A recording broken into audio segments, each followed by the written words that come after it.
Hello gamers, Magehammer here for another edition of Tonight on Magehammer's Game Table. Now I'm continuing my series in this episode of my Castle Crusade solo playthrough. And we are in the second delve for our heroes. Thumble Glowpebble, Jazz Max Grix, and Halia Fran of Aegis, my god of protection in this world. Last episode, I made a few changes. One is that I couldn't find the encounter tables. That's because they sell them as a separate PDF on Drive-Thru-RPG, and they were on sale. So I found them and I bought them. And then I also modified the random tables to better fit the world and the environment that the characters will be delving into. So I will be using those encounter tables and monster index.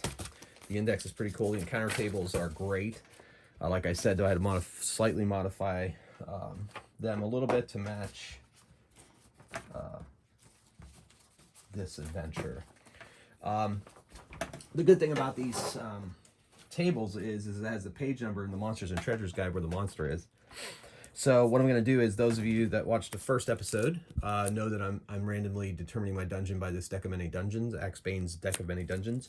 And on it is the possibility of a monster. And if there's no possibility of the monster for this particular group, then there will be no monster. But if there is a possibility for the monster, I will roll exclusively on these random tables for the Monsters and Treasure guide. So this is Castle Crusades. I went over the system a little bit in my first episode, so I'm not going to rehash that here. I want to get right into the story, right into the delve. I've modified a couple of my house rules based on some of the play I've done up to this point. Here's a picture of my house rules. You want to push pause, you get an idea of what they are. Attributes 46, lowest times. Use attribute method 3 from the CKG, which is basically the attribute modifiers from D&D 5e. It's just better for my brain at that point. I used a spell slot from the Castle Keeper's Guide. I did finally go out and buy myself a Castle Keeper's Guide. I have it in PDF, but I like role-playing books. Anyway, so that book has that option. The material components thing I changed myself. I like the spell focus rules for 5e, so I kind of ported them over and mixed them in with the material components rules from the system, Castle Crusades. So basically they have a spell focus. It can be whatever kind of ring, a headband, amulet, staff, or wand, or whatever else the Castle Keeper deems is okay. A holy symbol for clerics and druids. But if that spell focus is lost or destroyed, takes about a month of work and 1,000 gold pieces to replace, and they cannot cast spells without their spell focus. I think that's a pretty good trade-off. But material components, of course, can be tedious. And so instead of just kind of hand-waving it, I decided to come up with something just in the spirit of Castle Crusades system that already was in place. As per the CKG, I have characters start maximum hit points at first level, which these characters are still first level. I put in my own healing rate. I know that Castle Crusades likes to be a little grittier overall. Their rule is that you recover 1 hit point per 24 hours based on rest and recovery and so forth.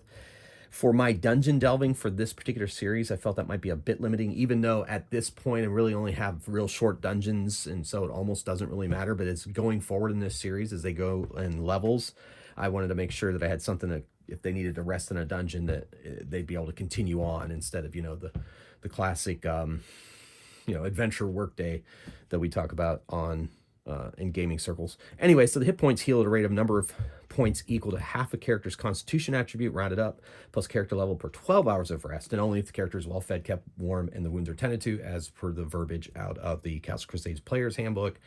If constitution is a primary attribute, the character adds their con modifier to healing rate as well.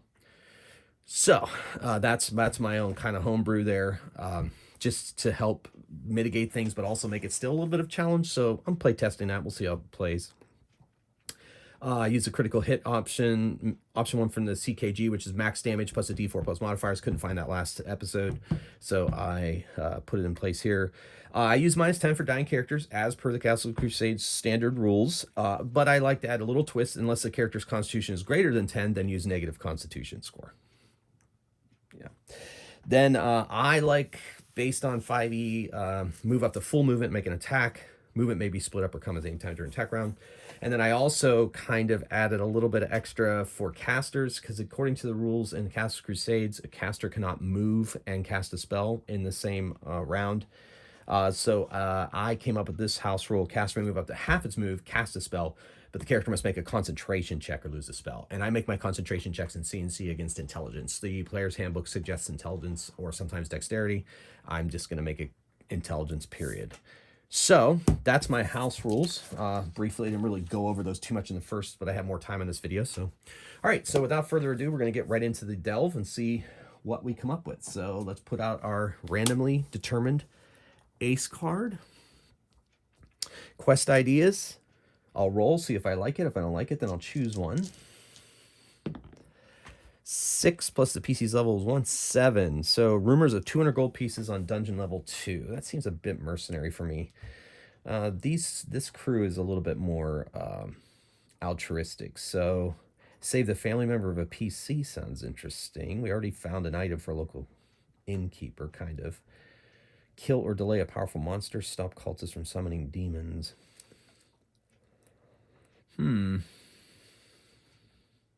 Legends tell of a rare item inside. That plays along a little bit more with... I don't want to put any of their family members in jeopardy at this point. Maybe that's for later on in the series, maybe. So let's go. Legends tell of a rare item inside. Let's see what that item is. So this one, they hear tavern. First of all, since the last episode, these guys have moved into a inn in Hawktree, and will be making various delves once again into the Helm Hills. This is the world that I drew back when I was 13 or 14, and this part of the world is where these adventures are going to be taking place. This is the continent of Orun. So there you go. That's a quick brief look. So they are here in the city of Hawktree, and most of the delves that they're going to be going into are the Helm Hills, which is rife and pocked with underground dwellings. So anyway, they hear rumor in a semi-close delve that there is an item rumored to be there. Let's see what that item is. We'll do those random rolls. Okay, so we're going with another ring. So this is like the company of getting rings. It's a magical ring, and we don't know who crafted it. And it's rumored to be worth 100 gold pieces. So we're just going to kind of say that they don't know anything else about it. They don't know exactly how much it's worth. It's just a magical ring that was crafted by somebody in the past that has an unknown history. And rumor has it that it was lost in this delve that they're about to enter into.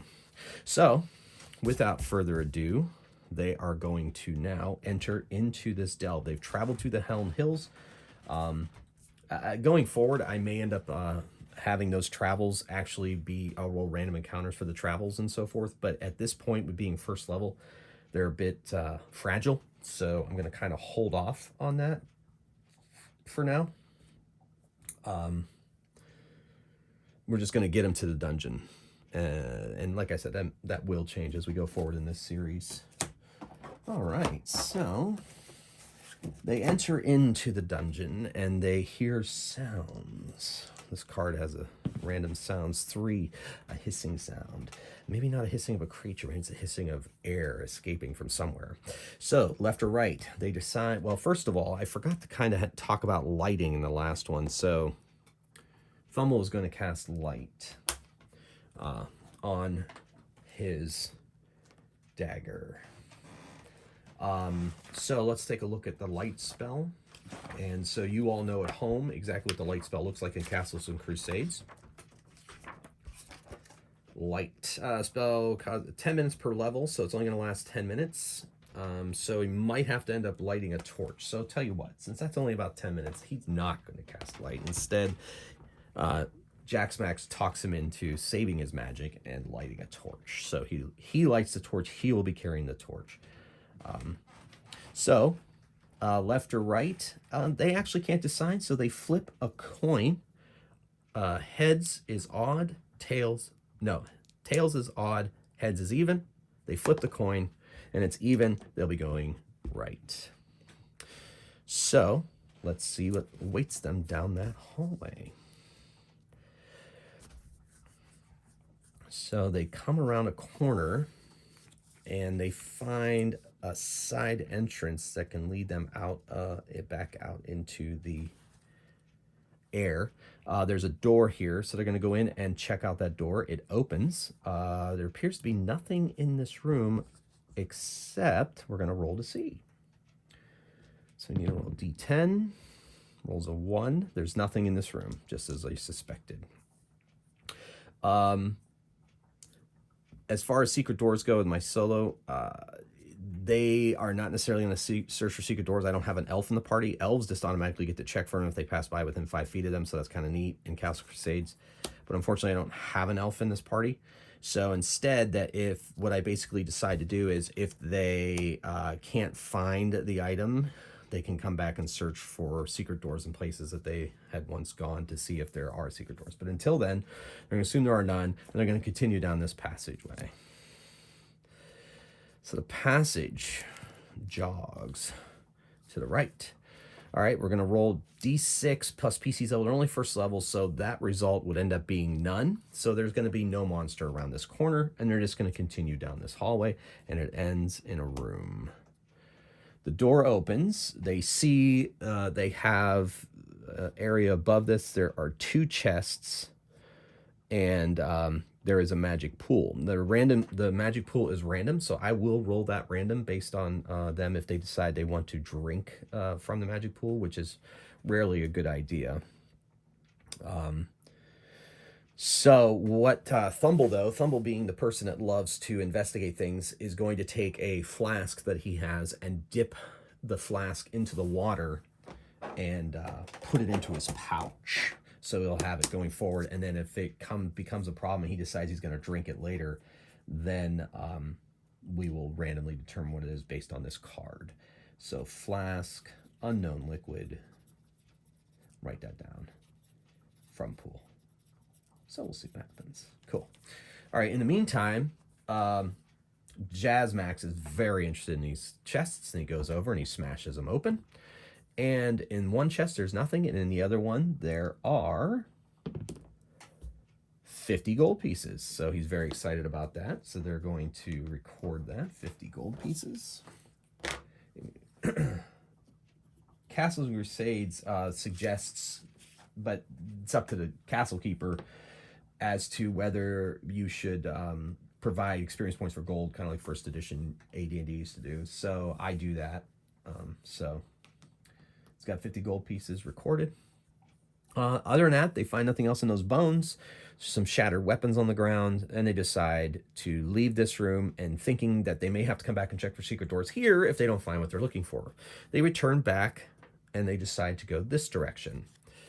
And this is going to be a room that is empty, so I'm going to replace it with a bigger room. Now, because we're doing pretty well, these are going to be stairs down to the next level rather than the actual goal, because our time on this video is working pretty well. So they enter, and there's doors there. They open the doors. It looks like barracks of some kind, some foot lockers. They open those up. Nothing really of any interest. Over here, there are some supplies here, so that tends to indicate that maybe somebody's been living in this underground dwelling. They don't find anything else of interest, nor do they find anything that would indicate exactly who that would be. Then they have a chest over there.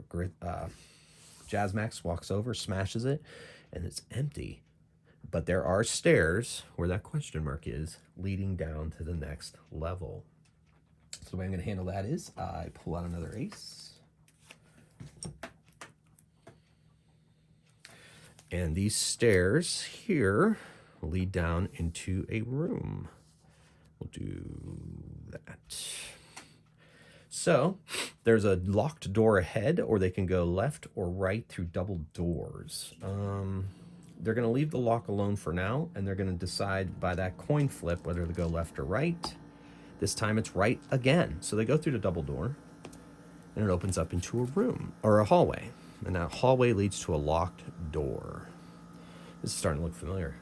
So there's a very hard lock on there. And instead of Thumble messing with the lock, Jazzmax has learned his lesson from their last adventure, that it should just be him who goes ahead and smashes doors open. So he's going to make a strength check to do so, because this actually would be a lot tougher than smashing those poor moldy chests that he just smashed. So he's going to try to ram it in with his shield and smash through the door. All right, so he has strength as a primary attribute. So, and with my rules, that's a +4 strength modifier because he has an 18 strength.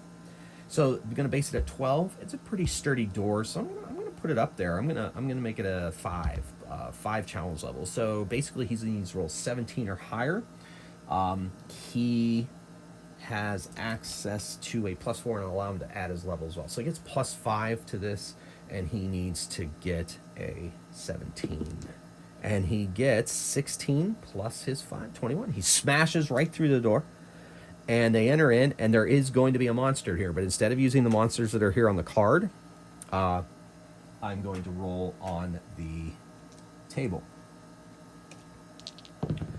And we get a 22. And awaiting them in this room is a strange creature.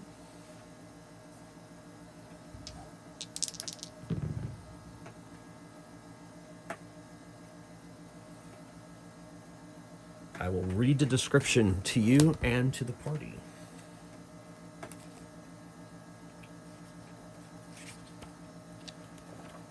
Then we will know exactly what they are up against.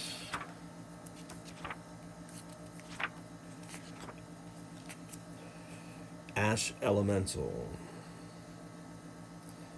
Tainted with negative energies. Appearing like a large mound of animated ash, they delight in smothering life out of any creature and save others of their kind. Rarely found anywhere in the multiverse in their home plane. A few sages summon these horrors. So somehow, some way, this Ash Elemental has found its way into this underground room, locked in here for who knows how long. And it's not on its own plane. It is a hit die down below.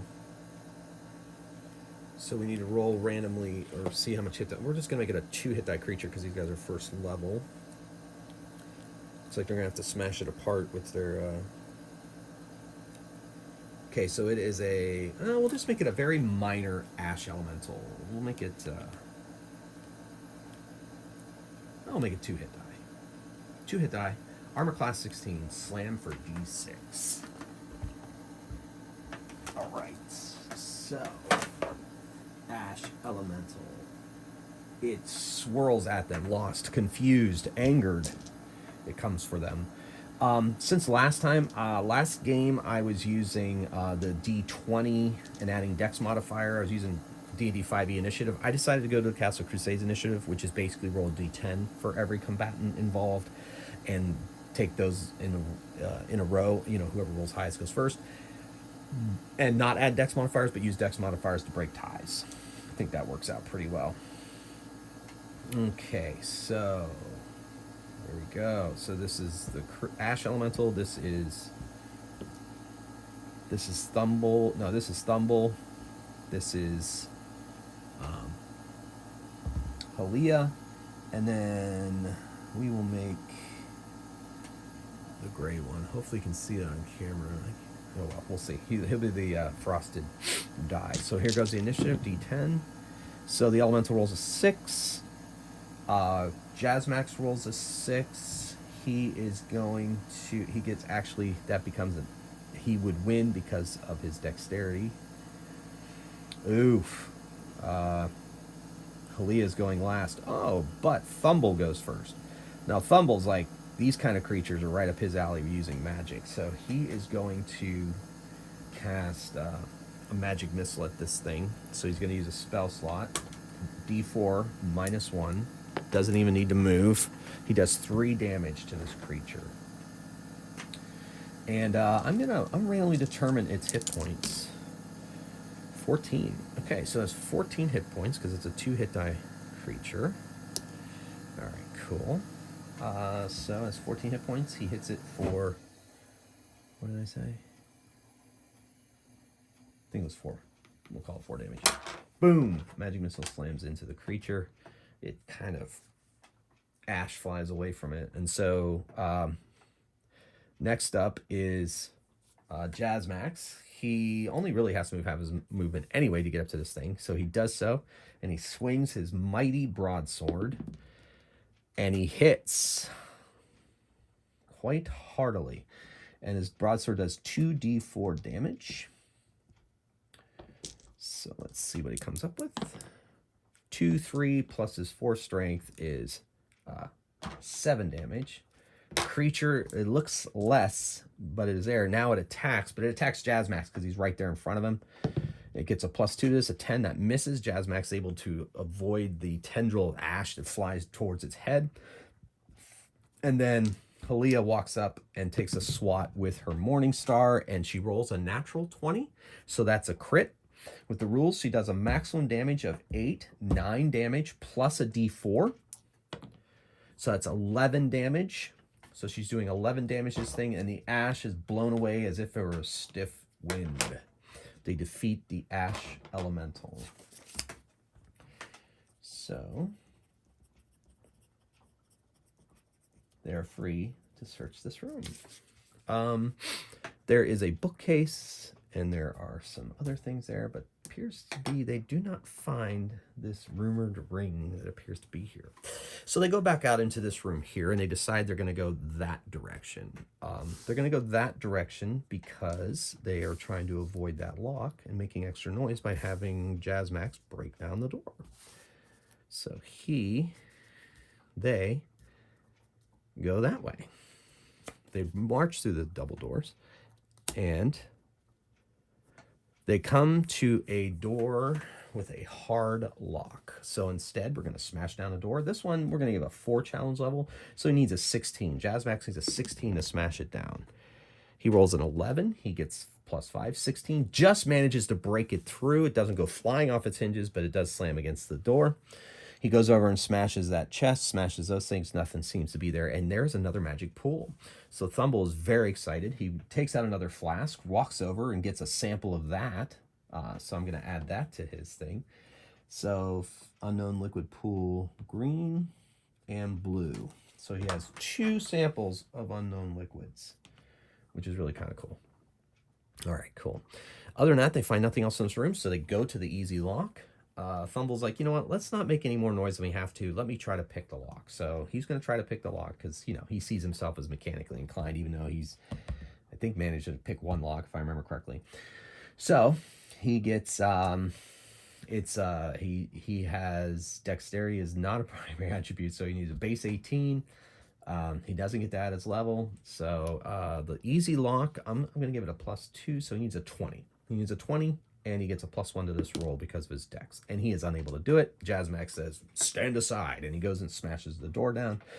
Now this door, I'm going to give it a difficulty rating of 3. So he is, Jazzmax needs a 15. He gets a +5. 17. Smashes down that door. Who needs a lock pick is what he says as the door smashes in. And revealed to them is a room. And let's see what's in this room. Well, they walk down the hall. They're going to go left, right, left. Okay. There's a side entrance that leads outside. This place is pockmarked with different places. So, or do I just want to make that side entrance lead down to another level of the dungeon? Tell you what I'm going to do. Okay, first of all, they go in this room, they don't find anything. They go in this room, they don't find anything. They go in this room, I'm going to roll room contents. D10. 4.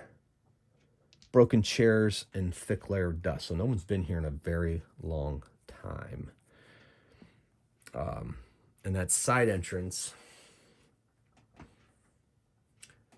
I think I will have it lead downward. We will lead to another level of the dungeon. Yeah. So they don't find the ring. They have not searched for secret doors. There are 2 places they can search for secret doors. This has a hard lock on it, but that doesn't necessarily mean there's anything in it. So they're gonna go. We're gonna treat that as a down another level. So I'm gonna make some room. And we're going to go down another level. So they come down these stairs, and it goes to the left and to the right.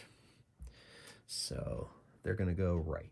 Or no, they're going to roll. They're going to flip. That's served them well this so far. Yep, they're going right anyway, so Okay, so they're going to go right. And let's see what they find. Woo, jiggity jaggedy.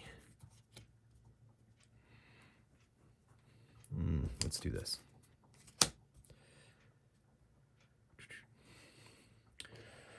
All right.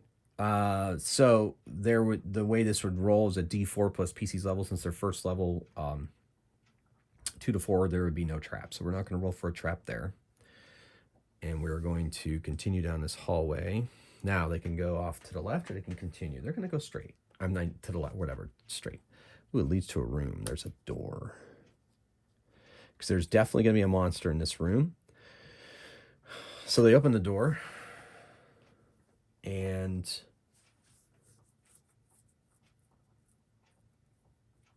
let's see what monster's in there. 51. 51 is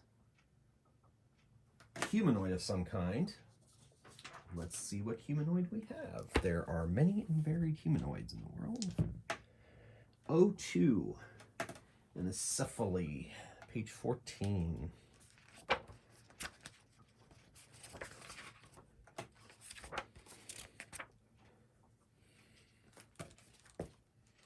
A cephaly.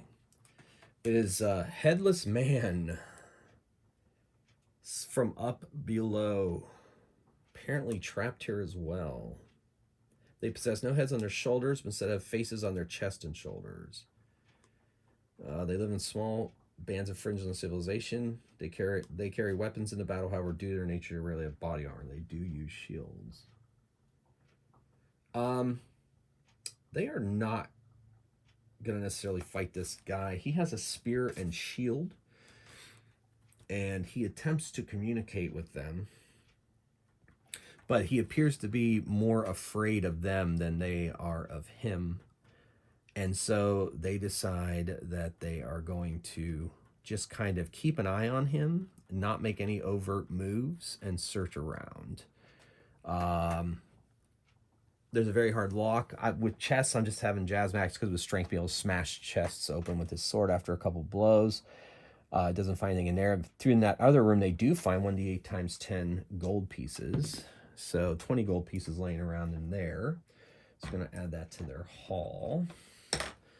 They go searching those rooms. This creature is extremely different to them. They've never seen anything like it before. And Thumble attempts to communicate. So he's going to make an intelligence check, and then I'll help make a intelligence check on the behalf of the Acephaly. So 12. It's very difficult because they don't really speak the same language. We're going to add 6, so he needs an 18, and he gets I'm giving him the level to this, so +4 to this roll. He is not able to effectively communicate with them, but he doesn't do anything that would cause the creature to attack, or person, I guess is more of the... So they leave him some food, and then they back out, and they continue down the hallway. I will grant them experience points. You don't necessarily have to kill everything you run into. And then in my gut, I just felt like, this creature looks more scared than anything. 3 hit die. So yeah, we'll just give him 3 hit die, and I won't give him the hit point bonus. So we'll add that to their experience points. All right. So continuing onwards. All right. Continuing onwards. Torch lighting the way. They're going to continue right. All right.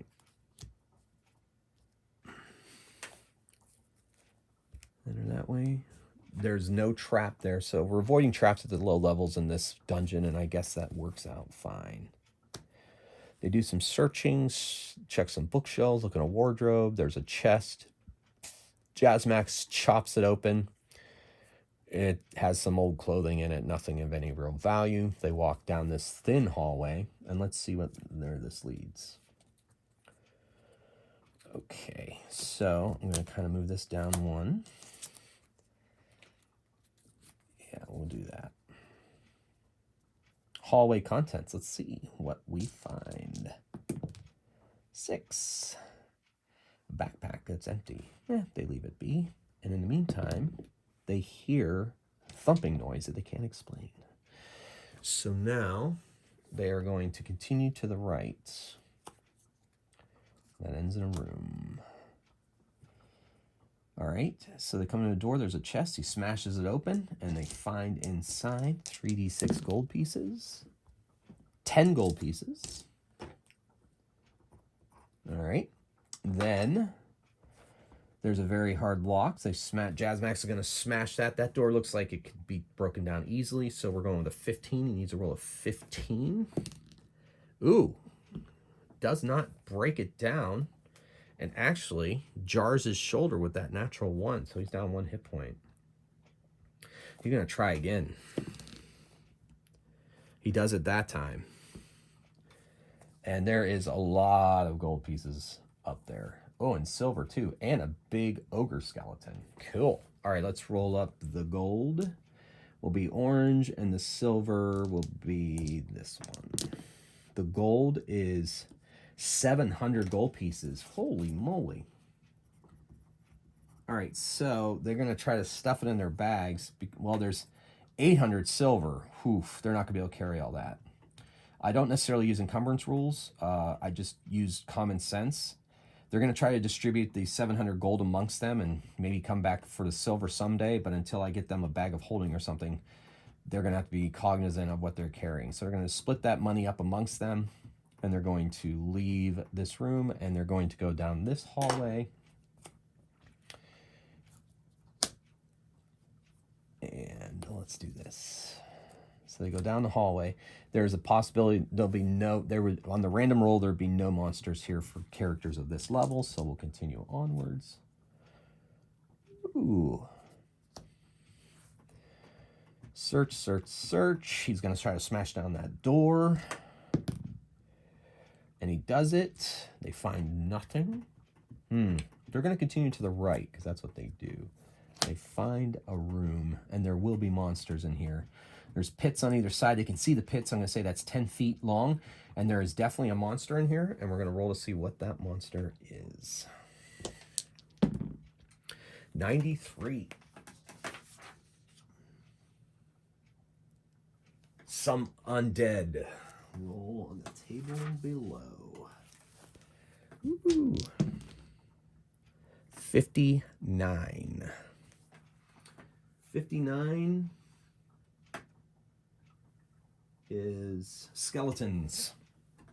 Let's see how many there are. Skeletons are on page 274. All right. Classic skeleton, number 1 to 10. So I'm going to roll 1 to 5. I'll roll 1 to 6, and I'll add 1 for their level. 7 skeletons. This could get interesting. All right, so they're standing here. The skeletons are across the way, and they're going to come after them. So skeletons. All right, here they come. So roll initiative. Green for the enemy. Already established the dice for the characters. All right. D10s. Ooh, Jazmax rolls a 10. He must hate skeletons. The skeletons rolled a 7, but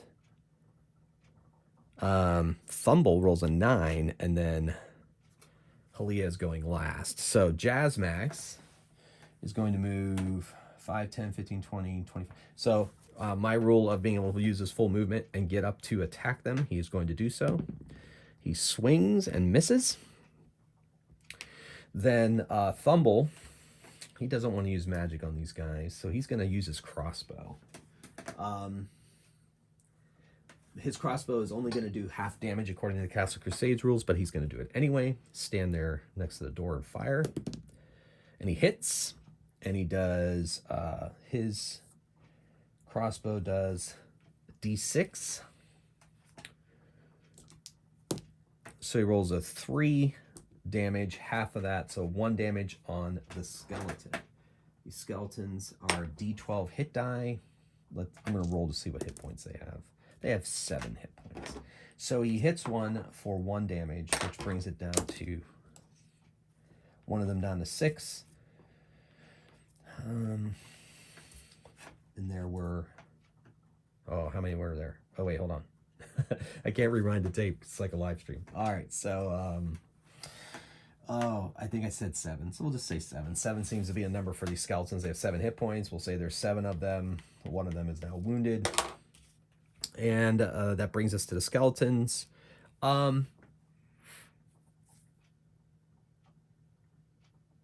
We'll have 2 of them attack.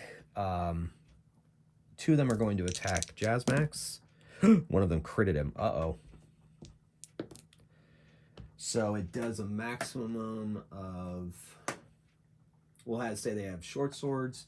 So 6 plus that 9 damage. Oof. He's down to 2. This could get ugly. And the other one missed. All right. And then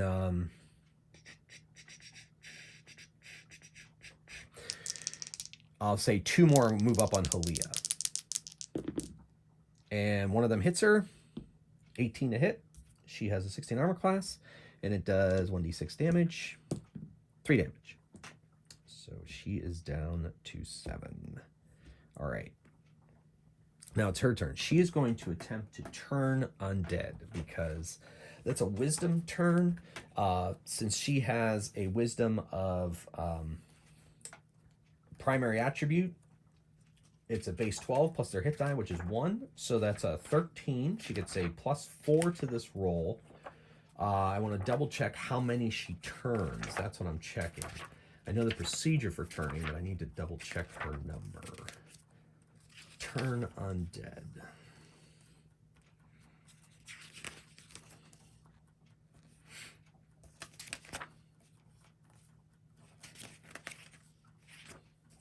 Turning undead, there it is.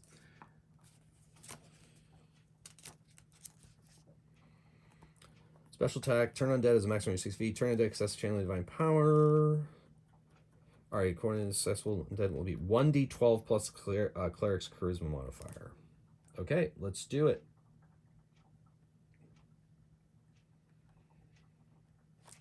Okay. So, base 12. She gets +4 to this roll. Base 12 plus 1, 13. She gets +4 to the roll. So let's see what she comes up with. She turns them. Now she turns a d12 worth. She turns all 7 of them. They scurry back up. They're so afraid of her that they run and they jump into the pit to hide away from her, which in the end shatters their bones. All right. That's a nice little piece of narrative there. She is going to cast Cure Light Wounds on Jazmax. 8 total. So he's back to 10. She uses spell slot. Slot well spent. He smashes open that chest and finds nothing. They go to this hallway here. Wow, this is becoming a labyrinth. Go in that room, they find nothing there. There is going to be a monster in this room. Let's see what we roll. They enter the room, and what do they see? 63.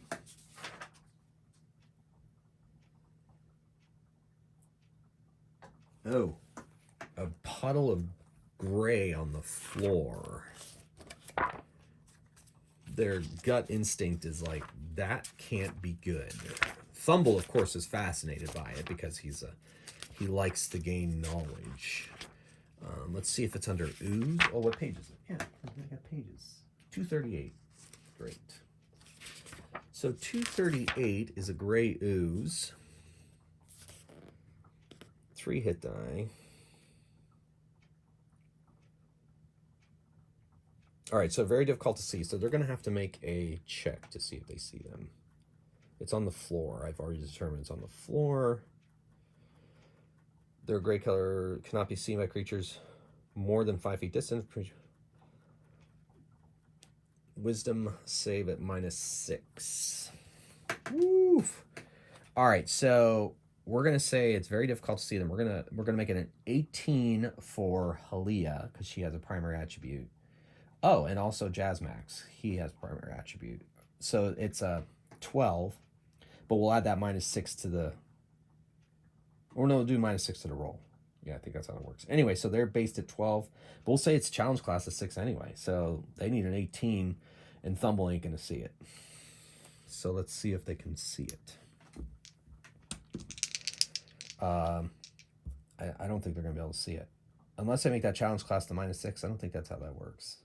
Yeah, let's do it. We'll just say, let's say they need natural 20s. Yeah, they do not see it. So they walk into the room, and it attacks. It has +3 to hit. To surprise and stun it. Then it'll engulf the victim and devour it. So they have acid, constrict, and transparent.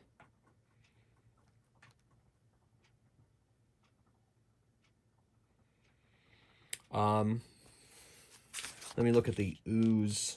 Okay, so very specific. Okay, so they have slam acid. They secrete a digestive acid that dissolves any material except stone and magic items.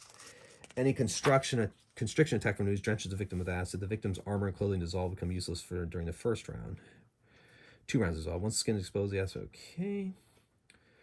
Flower the victim's digestion. Dexterity save is allowed and successfully negates the attack. If the save has failed, the ooze engulfs a part of the victim immediately begins secreting acid. Each round, a new save is allowed to escape. It takes 4 rounds for an ooze to completely engulf a man-sized creature.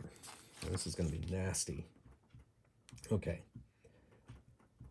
All right, so its movement is 10 feet. It only has armor class 5. They're going to try to smash it apart, I guess. It doesn't say, and they are a single-celled organism found only in subterranean places. They're highly acidic. They're often found in small groups of up to 3 oozes. This is only 1 ooze. Light gray inherent. Okay. Gray ooze will attack anything that comes within reach to surprise and stun it. It'll then move to engulf the victim and devour it. So, Jazzmax leads the party, so we're going to have it attack him. It rises up out of the ground, off the floor, and tries to punch him with this acidic pseudopod, I guess. That's how I'm going to play this. So, they didn't see it, so it surprised him, so it's getting an attack round. 11 plus 3 is 14. It hits his shield. Any constriction attack drenches the victim with acid. All right, so he has to be constricted first. So it wasn't able to get to him because it didn't effectively hit him. That's how I'm going to play it. So now we're going to roll initiative. Monster gets a 10. Well, it makes sense. It's already moving. Ooh, okay. Thumble has a +1 dex, actually. So Jazzmax goes first, then Thumble, then Halia. All right, so the ooze once again attempts to break through Jazzmax's defenses. He's a lot more aware now, dances back a bit. It swings and misses. He decides he's going to try to smash it with his sword and hope that he can chop parts of it apart. 10 plus, it has an armor class 5, so he hits it. This thing has 3d10 hit points. Let's roll that and see what we come up with. 6, 10, 19 hit points. All right. And so he hits it and does 4 plus 4, 8 damage. Smashes it a bit, gets rid of some of its. All right, so this is pretty tense for them. So Thumble is standing back a bit. He doesn't know if his crossbow is going to do anything, so he actually is going to cast a magic missile at this thing and try to do some damage. He rolls a 3, 4 damage to this thing, like a burn mark or something. And then Halia is going to. She has access to spells. Let me see if I can find something that might work against this ooze that she has at first level. First level cleric spells.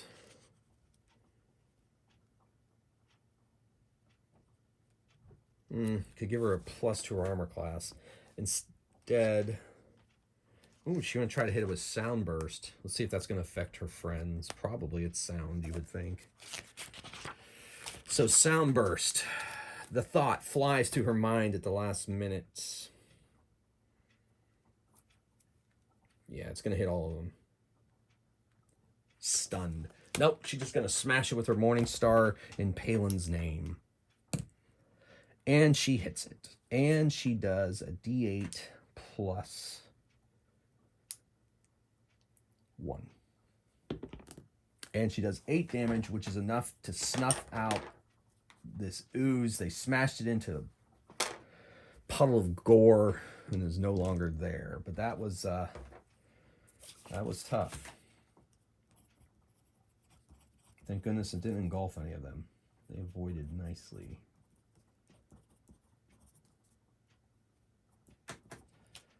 All right. And they defeated 7 skeletons. Forgot to make a record of that.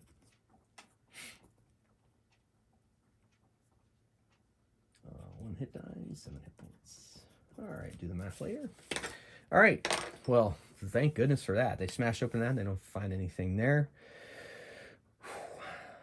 All right, so we're going to make both of these ways dead ends. And they're going to need to come back here to areas they did not explore and go that direction. Because, all right, and that's a final one there. So let's see what we get. All right. So they come into this room. There's 2 chests. They smash the chests. And amongst the detritus and other mundane items, they find a ring matching the description of the ring they said was here. What that ring is, the magic that's contained within it, they're going to take it back to Hawktree and find someone to figure out what it is.